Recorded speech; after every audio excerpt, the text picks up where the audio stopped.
అందరికీ నా ప్రత్యేకమైన శుభములు. మరి ఈరోజు ఈ విధంగా దేవుని సంగతులను మరోసారి పంచుకునే అవకాశం దొరికింది.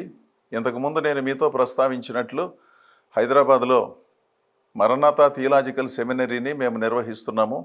గత 2 దశాబ్దాలు పైగా వందలాది విద్యార్థులను దేవుని వాక్యములో సిద్ధం చేసి పంపిస్తున్నాం. ఆసక్తి కలిగిన యువకులు కాస్త దేవుని వాక్యాన్ని నేర్చుకోవాలి, ప్రజలకు అర్థమయ్యేటట్లుగా బోధించాలి అని భావించినటువంటి వారు మమ్మలను సంప్రదించండి. ఎందుకంటే కేవలము ఉత్సాహంతోనే దేవుని సేవలు జరిగించలేం కదా. కాస్త దేవుని సంగతులను బాధ్యతగా బోధించటానికి కావలసిన సిద్ధపాటు, అదే శిక్షణ ఎంతో అవసరము. తద్వారా నేర్చుకునే వారికంటే వినేవారికి గొప్ప ప్రయోజనం కలుగుతుందని నేను ఎప్పుడో గ్రహించాను. నేను బోధించటం ఎంత ప్రాముఖ్యమో మీరు అర్థం చేసుకోవటం అంతకంటే ఎక్కువ ప్రాముఖ్యం. నేను సేవను జరిగించటం ఎంత ప్రాముఖ్యమో అర్థవంతమైన సేవలను ప్రజలకు అందించటం అంతకంటే ఎక్కువ ప్రాముఖ్యం కదా.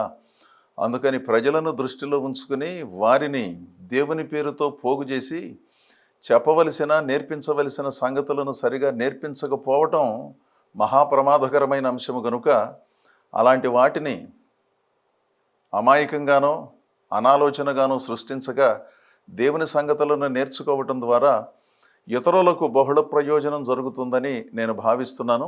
కనుక దైవ సేవకులు, తల్లిదండ్రులు, ఆసక్తి కలిగిన యువకులు వాక్యాన్ని నేర్చుకోవాలని భావించినటువంటి వారు మమ్మలను సంప్రదించండి.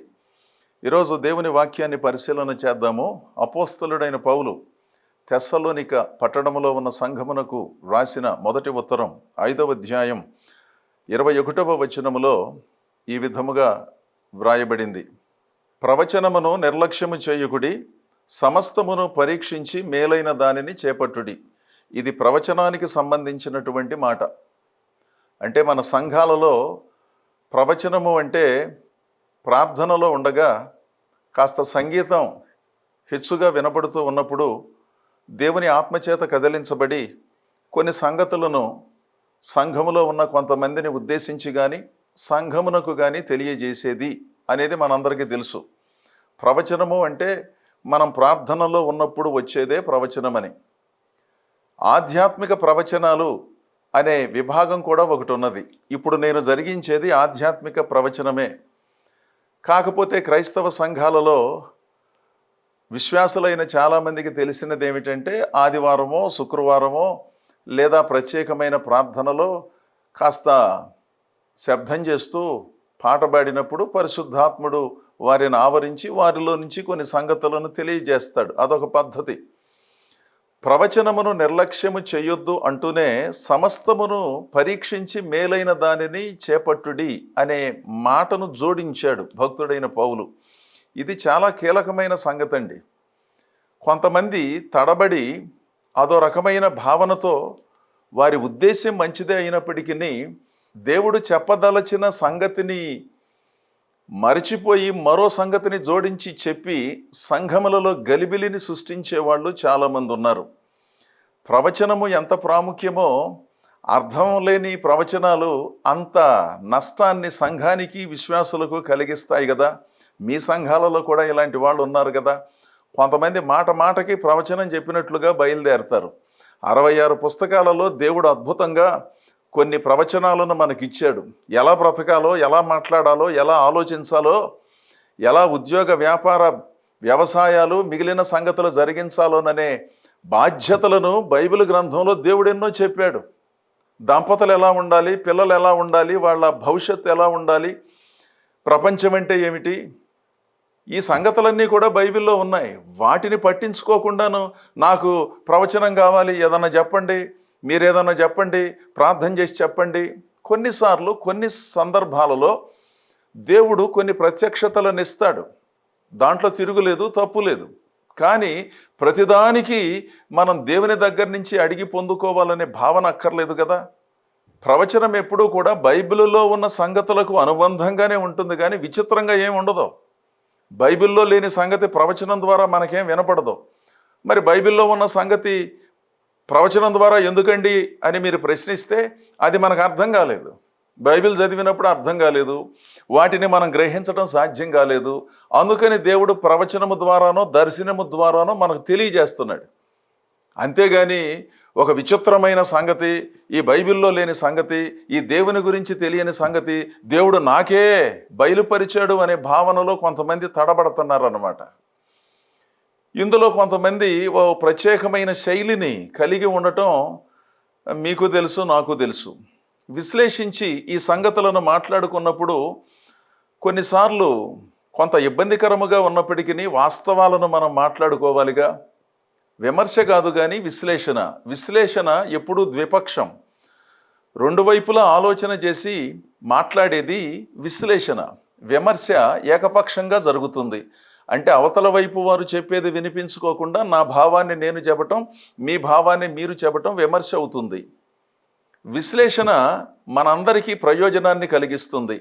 ప్రవచనమును నిర్లక్ష్యము చేయవద్దు అంటూనే ప్రతిదానిని పరీక్షించాలి, మేలైన దానిని చేపట్టాలి అన్నాడు. ఒకవేళ బలహీనులైన వారు ప్రతిదానికి ఏదో ఒకటి సంఘంలో చెబుతున్నారు అనుకోండి, దాని వలన పెద్ద నష్టం లేకపోయినా అది నిజంగా దేవుని దగ్గర నుంచి వచ్చిందో లేదో పరీక్షించి తెలుసుకోవలసిన బాధ్యత మనపైన ఉన్నది. వాళ్ళు చెప్పారు కదండి, నేను చేశానండి అంటే కుదురుతుందా? చాలామంది చాలా సంగతులు చెబుతున్నారు, మీకు చాలా సలహాలు ఇస్తున్నారు. అలాగని వాళ్ళు చెప్పారని వెళుతున్నామా? ఆ పనులన్నీ చేస్తున్నామా? కాస్త అవగాహన కలిగిన వాళ్ళు, అనుభవము కలిగిన వాళ్ళు ఏదైనా సలహా ఇస్తే వాటిని కొన్ని జరిగిస్తున్నాం. అలాంటి సమయాలలో కూడా కొన్ని తిరగబడుతున్నాయి కదా. వాళ్ళు మనకు నష్టాన్ని కలిగించాలని చెప్పకపోయినప్పటికీ వాళ్ళు అలా అనుకున్నారు, ఆ సలహా గొప్పదని మనం కూడా అనుసరించాము, దెబ్బతిన్నాం. అలాంటప్పుడు ఏది పడితే అది దేవుని వాక్యమని, ఎవరు పడితే వాళ్ళు దేవుని వాక్యం చెబుతున్నారని, ఏది పడితే అది సంఘమని భావించటం ఎంత ఆధ్యాత్మిక దుర్మార్గం. బాధ్యతను మరిచి భక్తి చేస్తూ ఎంతో చదువుకున్న వాళ్ళు, అనుభవజ్ఞులైనటువంటి వారు దైవ సంబంధితమైన సంగతులను అవగాహన చేసుకోవటములోనూ, సంఘములను ఎంపిక చేసుకోవటములోనూ, ఒక దేవుని వాక్యమును విశ్లేషించి వివరముగా చెప్పగలిగిన దైవదాసులను గుర్తించి వారికి సహకరించటంలోనూ ఈనాటి క్రైస్తవ ప్రపంచం ఎంత వెనకబడిపోయిందో. ఎంతసేపు భౌతిక సంబంధమైన దీవెనలు ఎవరి ద్వారా లభిస్తాయో ఆ సంగతి తెలుసుకుని వాళ్ళ చుట్టూ తిరగటం తప్ప ఆధ్యాత్మికంగా ధనవంతులు అవుదాము, అవగాహన జ్ఞానాన్ని పొందుకుందామనే భావన ఆడకాడకి తగ్గిపోతుంది కదా. పరిశీలించాలి. ప్రవచనమును నిర్లక్ష్యం చేయొద్దు. ప్రవచనాలు లేవు, దర్శనాలు లేవు, పరిశుద్ధాత్ముడు లేడు అంటారు కొంతమంది.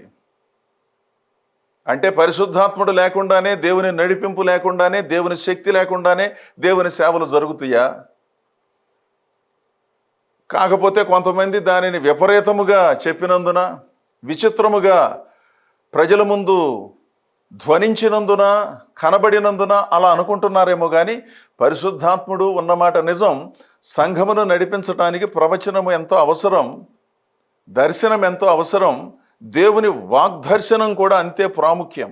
అయితే కొంతమంది తడబడి కాస్త అయోమయంగా వ్యవహరించినప్పుడు ఆ సంగతులను కృపాసహితంగానే, ప్రేమగానే, వాళ్ళేదో కొంచెం తడబడినట్లున్నారు, వాళ్ళ ఉద్దేశం అది కాదులే, అలాంటి పద్ధతి కలిగిన మనుషులు కాదు, ఎందుకో అలా జరిగిందనే భావనతో మనము దానిని సవరణ చేసి స్వీకరించాలి. అది కాస్త ఆధ్యాత్మిక ప్రగతి పొందుకున్న వారి లక్షణంగా కనబడుతుంది కదా. ఆ సంగతినే భక్తుడు ఇక్కడ మాట్లాడుతున్నాడు. దేవుని ప్రజలమైన మనం దేవుని సంగతులను సరిగా అర్థం చేసుకోవాలి. అపోస్తలుల కార్యములు 17వ అధ్యాయము 11వ వచనములో ఉన్న ఓ సంగతిని నేను మీకు చదివి వినిపిస్తాను. వీరు తెస్సలోనికలో ఉన్న వారి కంటే ఘనులయుండిరి గనుక ఆసక్తితో వాక్యమును అంగీకరించి పౌలును శీలయు చెప్పిన సంగతులు అలాగున్నవో లేదో అని ప్రతిదినము లేఖనములను పరిశోధించుచూ వచ్చిరి. బెరయాలో ఉన్న విశ్వాసుల ధోరణి మీరు ఇందాక నేను చదివినప్పుడు గ్రహించారు కదా. తెస్సలోనికలో ఉన్న వారికంటే ఘనులై ఉన్నారు. మనం ముందు చదివిన వచనం 1 తెస్సలోనిక పత్రిక 5వ అధ్యాయం 21వ వచనం తెస్సలోనికలో ఉన్న విశ్వాసులను ఉద్దేశించి పౌలు రాశాడు. ఇక్కడ మనం చదువుతూ ఉన్న లేఖనములో తెస్సలోనికలో ఉన్న విశ్వాసుల కంటే ఘనులైన వారు బెరయ అనే ప్రాంతంలో ఉన్నారు. అంటే తెస్సలోనికలో ఉన్న సంఘ విశ్వాసులు గొప్పవాళ్లే కానీ వాళ్లకు కొన్ని సంగతులలో అవగాహన లేదు. ఆ మాటకు వస్తే అన్ని సంగతులలో అందరికీ అవగాహన ఉండాలని లేదు, కానీ కొంత ప్రాథమికమైన పరిశ్రమ జరిగినప్పుడు అనవసరమైన సంగతులలో నుంచి మనం బయటపడటం సాధ్యమవుతుంది కదా. ఇక్కడ పౌలు, శీల అంటే సైలస్ అంటాం కదా, వాళ్ళ పేర్లు అలాగే ఉంటాయి. వారు చెప్పిన సంగతులు అసలు బైబిల్లో అలా ఉన్నాయా, ఇంకొక విధంగా ఉన్నాయా, స్వార్థ ప్రయోజనంతో వాళ్ళు ఏమైనా చెప్పారేమోననే భావనతో వారు చెప్పిన సంగతులను దేవుని వాక్యమునకు జోడించి విశ్వసించారు. ఎంత గొప్ప సంగతి అండి.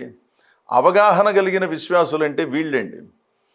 అసలు విశ్వాసులందరూ బైబిల్ చక్కగా చదివితే బోధకులమైన మేము ఎంత అదుపులో ఉంటామో. నేనైనా ఎవరైనప్పటికీ తరగతి గదిలో కాస్త చురుకైన విద్యార్థి లేదా విద్యార్థిని, చక్కగా ప్రశ్నించే విద్యార్థులుంటే ఉపాధ్యాయులు ఎంత సిద్ధపడి పాఠం చెబుతారో కదా. దేవుని వాక్యాన్ని పరిశీలన చేయగలిగిన విశ్వాసులుంటే దేవుని సంగతులను సరిగా అర్థం చేసుకుని, ఒకవేళ తెలివి తక్కువగా దేవుని సంగతులను బోధించిన వారిని పద్ధతిగానే ప్రశ్నిస్తే వారు మరోసారి సిద్ధపడి దేవుని సంగతులను చెప్పే అవకాశం ఉంటుందిగా. ఈ సంగతులను కూడా మనందరం పరిశీలించడం చాలా ప్రాముఖ్యం. దేవుని వాక్యాలను సమర్థవంతంగా బోధించే దైవ సేవకులు ఉన్నారు, అంతే చక్కగా నేర్చుకునే విశ్వాసులు ఉన్నారు, అభినందనీయం. అదే సమయంలో అనాలోచనతో, అర్థం లేకుండాను, సిద్ధపాటు లేకుండాను రకరకాలైన కార్యక్రమాలను విచిత్రంగా జరిగించి దేవుని పేరును చెప్పి దైవ విరుద్ధమైనటువంటి వాటిని జరిగించే కొన్ని కార్యక్రమాలను మనము నిశితముగా పరీక్షించటం చాలా ప్రాముఖ్యం. ఈ మధ్యకాలంలో ఎవరికి తోచినట్లుగా వారు సామాజిక మాధ్యమాలలో చెలరేగటం, వారి విచిత్రమైన భావాలను పంచుకోవటం, లేఖన సంబంధమైన సరి అయిన అవగాహన లేకుండాను, గురువుల దగ్గర శిష్యరికం చేయకుండాను, దైవ సంబంధితమైన ప్రేరణకు ఏ విధమైన తావు లేకుండా విచిత్రమైన భావావేశముతో అనేక మందిని గలిబిలి చేస్తున్నారు. అందుకని ఆయా సంఘములకు వెళ్ళే విశ్వాసులారా, మీరు సామాజిక మాధ్యమాలలో వచ్చే సంగతులు చాలా వింటున్నారు. ఎందుకంటే ఎక్కువ సమయం ఫోన్తోనే గడిచిపోతుంది కదా చాలామందికి. అందులో ఉన్న సంగతులను విశ్లేషించండి.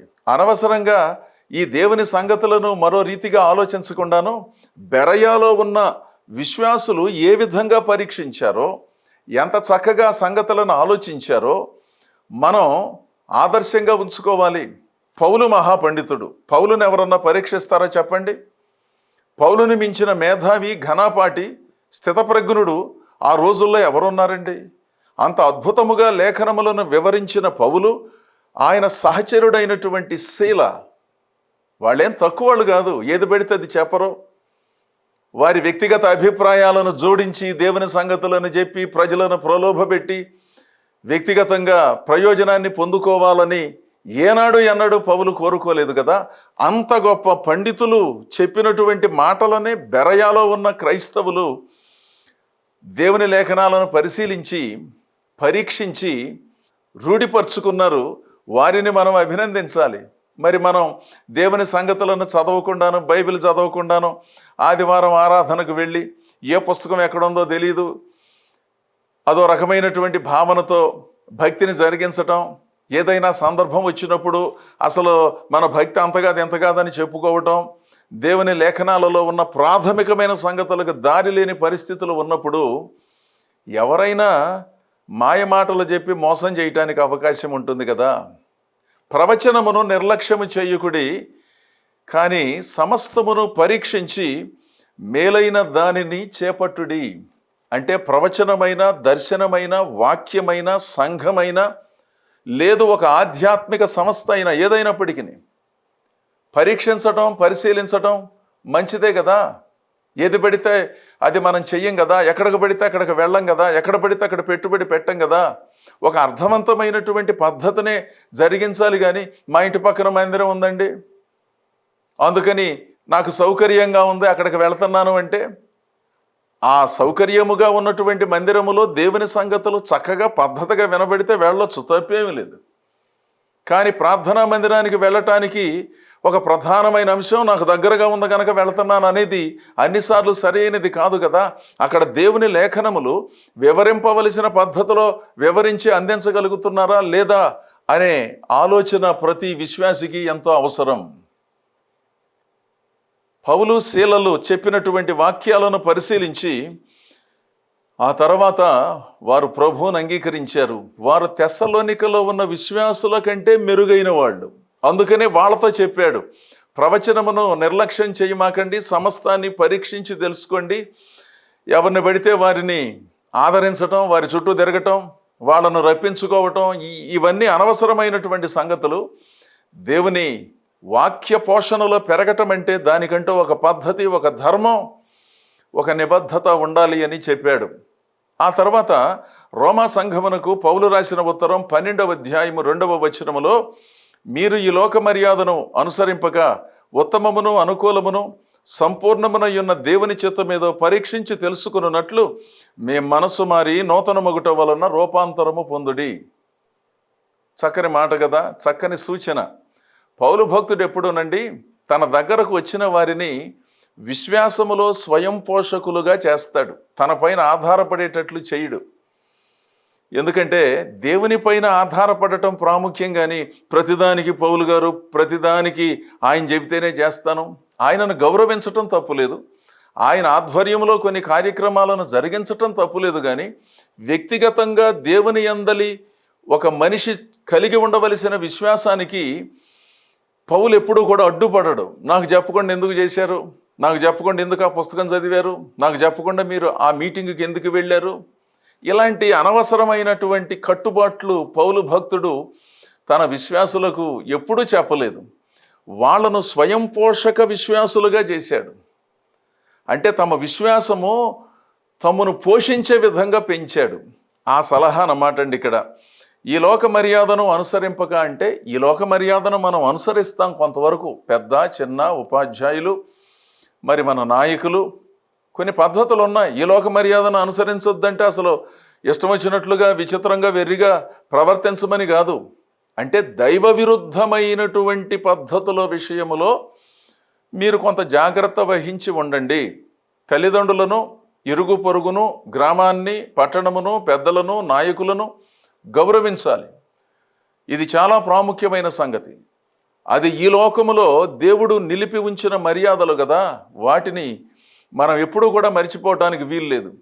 అయితే దైవ విరుద్ధమైనటువంటి పనులు చేయొద్దు అని కొంతమంది మనలను ఒత్తిడి చేసినప్పుడు వారి పట్ల ఏదో మర్యాద కలిగి ఉన్నట్లుగా భావించి సత్యారాధన జరిగించటానికి వారు అడ్డుపడుతూ ఉంటే సున్నితంగా వారికి చెప్పి, అది కాదులేండి, నేను వెళ్ళొస్తాను, ప్రార్థనకి వెళ్ళొస్తాను, 1 గంటలో వస్తానండి, మిమ్మల్ని కలుస్తాను, అది నేను దేవునితో చేసుకున్న ఒక ప్రమాణము లాంటిది, దానిని నేను తప్పటం నాకు మంచిది కాదు, అడ్డుపడితే మీకు మంచిది కాదు అని చెప్పి ఆ కార్యక్రమాలను కొనసాగించటం, ఈ లోక మర్యాదను అనుసరించకపోవటం అంటే ఉత్తమమును అనుకూలమును సంపూర్ణమయ్యున్న దేవుని చిత్తమేదో పరీక్షిస్తే అర్థం అవుతుంది. పరీక్ష చేయకపోతే ఏది అర్థం కాదు. నాకేం అర్థం కావట్లేదండి, ఏం చేయాలో అంటాం. నిజమే, కొన్నిసార్లు నాకు అర్థం కావు, మీకు అర్థం కావు.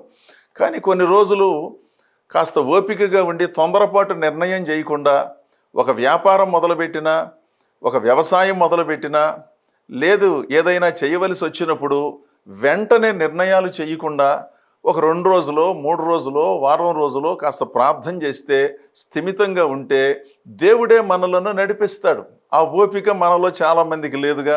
మనం ఏదనుకుంటే అది చేసేయటమును, తీవ్రమైన నష్టం వచ్చినప్పుడు నాకెందుకు ఈ నష్టం జరిగిందండి, నేను ఎవరిని అన్యాయం చేయలేదండి, ఎవరి సొమ్ము నేను తినలేదండి, అసలు ప్రజలందరూ నన్ను మోసం చేశారండి, భలే పని జరిగిందండి అని బాధపడటం. ఈ పక్కన 2-3 చేరి ధైర్యం చెప్పి, ఏం పర్వాలేదు, ఒకటి పోతే ఇంకొకటి వస్తుంది, ధైర్యంగా ఉండండి, వీళ్ళు ఆదరించటం, ఇదొక విచిత్రమైన ప్రక్రియగా మన కుటుంబాలలోనూ మనలోనూ జరుగుతుంది కదా, నాకైనా మీకైనాను. అలాంటిదేమీ లేకుండాను కాస్త ఆలోచన చేసి పరీక్ష చేసి ఒక 2 రోజులు కొంచెం ప్రశాంతంగా ఉండి కొంచెం 2 రోజులు సమయం ఇవ్వండి, లేకపోతే ఒక వారంలో చెప్తానండి, ఆ పొలం కొనాలా వద్దా, ఆ ఊరు వెళ్ళాలా వద్దా, ఈ బాధ్యతను స్వీకరించాలా వద్దా, కొంచెం నాకు సమయం ఇవ్వండి అని చెప్పి ఆ సంగతులను మనమే పరిశీలిస్తే కొంతవరకు మనకే అర్థమవుతుంది. మీరు వచ్చి నాతో చెబితే నాకు కూడా కొన్నిసార్లు అర్థం కాదు. ఎందుకంటే ఆ పరిస్థితి ఏమిటో మీకు తెలిసినంతగా నాకు తెలియదు కదా.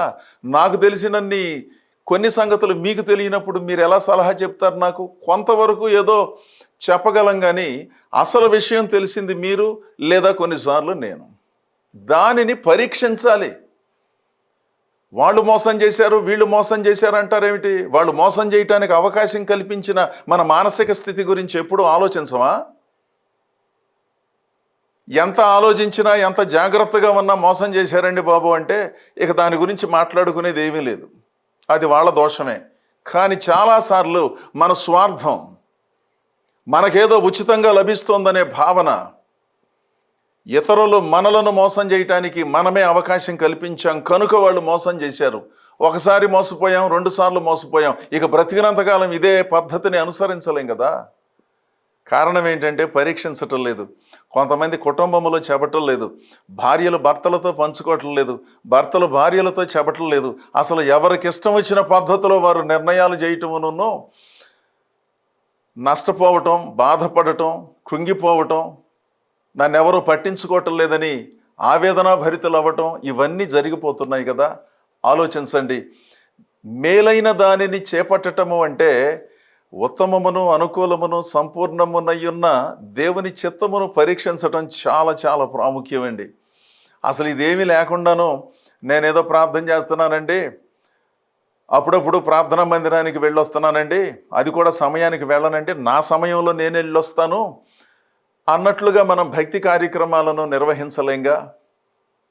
ముగింపులో దేవుని ప్రజలారా, మీ సంఘాలలో దర్శనాలు, ప్రవచనాలు, వాగ్దర్శనము ఇలాంటివి ఉంటాయి కదా, వాటిని పరీక్షించండి.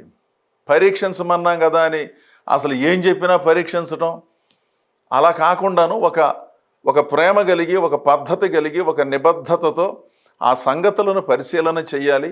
ఒకవేళ ఎవరైనా తడబడి కొంచెం తొందరపడి ప్రవచనం కానీ దర్శనం కానీ చెబితే వాళ్ళ ఉద్దేశ్యం అది కాదు, ఎందుకో ఇలా జరిగిందని దానిని సమర్థించుకోవాలి. బైబిలు మనందరికీ చాలా సంగతులని చెప్పిందండి. ఈ బైబిల్ని అర్థం చేసుకున్న వాళ్ళు అద్భుతంగా జీవించడం సాధ్యమవుతుంది. ఆ సంగతి తెలియకే తడబడుతున్నారు, చాలా అయోమయం అయిపోతున్నారు చాలామంది. దేవుడు అన్ని సంగతులను మనకు వ్రాయించాడు. కొన్నిసార్లు అర్థం కాదు కదా, దర్శనం ద్వారానో ప్రవచనం ద్వారానో ఉన్న సంగతులను కాస్త విడమర్చి కంటికి కనబడినట్లుగా చూపిస్తాడు. మంచిదే. అలాగని ప్రతిదానికి ఒక దర్శనం రావాలి, ప్రతిదానికి ఒక ప్రవచనం రావాలి అనే భావన అక్కర్లేదు. వస్తే మంచిదే, తప్పేమున్నది. ఒకవేళ లేదనుకోండి, బైబిల్ చదివితే దేవుడే చెప్తాడు. కాస్త అవగాహన కలిగిన వారితో కొన్ని సంగతులను వివరంగా పంచుకుంటే వాళ్ళ ద్వారా దేవుడు కొన్ని సూచనలను ఇస్తాడు. మీ పిల్లల ద్వారా దేవుడు మీకు సూచనను ఇవ్వచ్చు కదా. మీ కుటుంబ సభ్యుల ద్వారా కూడా దేవుడు తన చక్కని సలహాని ఇవ్వచ్చు కదా. అసలు ఇలాంటి వాటిని విస్మరించి అసలు నన్ను ఎవరో పట్టించుకోవట్లేదు, అసలు నేను బతకాలో లేదో నాకు అర్థం కావట్లేదు, ఇలాంటి విచిత్రమైన మాటలు మాట్లాడుతూ విలువైన జీవితకాలాన్ని వృధా చేసుకోకుండాను ప్రవచనమును నిర్లక్ష్యం చేయొద్దు. అలాగని ప్రతి ప్రవచనము నిజమని నమ్మనక్కర్లేదు. పరీక్షించి మేలైన దేవుని సంగతులను చేపట్టాలి. దైవ సంబంధితమైన లేఖనాలను శ్రద్ధగా పఠించాలి. భక్తితోనూ బుద్ధిలో శుద్ధితోనూ దేవుని ఆరాధించినప్పుడు మన జీవితాలలో అద్భుత ఆధ్యాత్మిక చైతన్యం కలుగుతుంది. తద్వారా మన జీవితాలు మరింత వెలుగుమయమవుతాయి.